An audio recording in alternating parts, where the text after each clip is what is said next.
स्वागत है आप सभी का डिवाइन बेबी सोल में। आज शीतला सातम है और इनका आध्यात्मिक जगत में बहुत ही महत्व है। तो चलो आज सभी गर्भवती माँ को सुनाते हैं शीतला सातम की कहानी। एक गांव में ब्राह्मण दंपति रहते थे। दंपति के 2 बेटे और 2 बहुएं थी। दोनों बहुओं को लंबे समय के बाद बेटे हुए थे। इतने में शीतला सप्तमी का पर्व आ गया। घर में पर्व के अनुसार ठंडा भोजन तैयार किया गया। दोनों बहुओं के मन में विचार आया कि यदि हम ठंडा भोजन लेंगी तो बीमार होगी। बेटे भी अभी छोटे हैं। इस कुविचार के कारण दोनों बहुओं ने तो पशुओं के दाने तैयार करने के बर्तन में गुपचुप 2 बाटी तैयार कर ली। सास बहू शीतला की पूजा करके आई। शीतला माता की कथा सुनी। बाद में सास तो शीतला माता के भजन करने के लिए बैठ गई। दोनों बहुएं बच्चे रोने का बहाना बनाकर घर आ गई। दोनों के बर्तन से गरम गरम रोटला निकाला, चूरमा किया और पेट भरकर खा लिया। सास ने घर आने पर बहुओं से भोजन करने के लिए कहा। बहुएं ठंडा भोजन करने का दिखावा करके घर काम में लग गई। सास ने कहा, बच्चे कब के सो गए हैं, उन्हें जगाकर भोजन करा लो।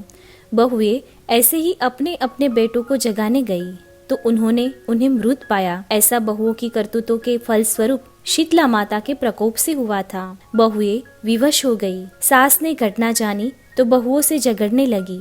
सास बोली कि तुम दोनों ने अपने बेटों की बदौलत शीतला माता की अवगणना की है, इसलिए अपने घर से निकल जाओ और बेटों को जिंदा स्वस्थ लेकर ही घर में पैर रखना। अपने मृत बेटों को टोकरे में सुलाकर दोनों बहुएं घर से निकल पड़ी। जाते जाते रास्ते में एक जीर्ण वृक्ष आया। यह खेजड़ी का वृक्ष था। इसके नीचे ओरी और शीतला दोनों बहनें बैठी थी। दोनों के बालों में विपुल प्रमाण में जूं थी। बहू ने थकान का अनुभव भी किया था। दोनों बहुएं ओरी और शीतला के पास आकर बैठ गई। उन दोनों ने शीतला ओरी के बालों में खूब सारी जूं निकाली।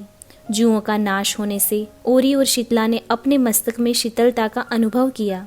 कहा, तुम दोनों ने हमारे मस्तक को शीतल किया है, वैसे ही तुम्हें पेट की शांति मिले। दोनों बहुएं एक साथ बोली कि पेट का दिया हुआ ही लेकर हम मारी मारी भटकती है, परंतु शीतला माता के दर्शन हुए ही नहीं है। शीतला माता ने कहा कि तुम दोनों पापिनी हो, दुष्ट हो, दुराचारिणी हो, तुम्हारा तो मुंह देखने भी योग्य नहीं है।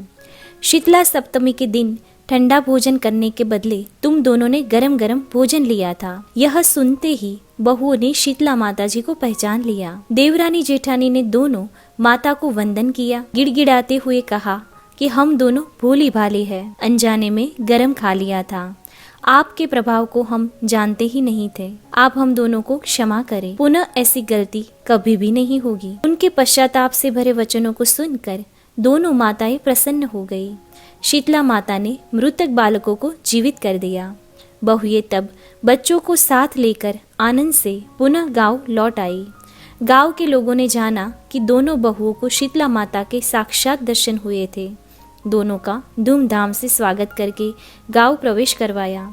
बहू ने कहा, हम गांव में शीतला माता के मंदिर का निर्माण करवाएंगे। चैत्र महीने की शीतला सप्तमी के दिन मात्र ठंडा खाना ही खाएंगे। शीतला माता ने बहुओं पर जैसी अपनी दृष्टि की, वैसी कृपा हम सब पर करे। माँ शीतला हम सभी को शांति, शीतलता तथा आरोग्य दे। धन्यवाद।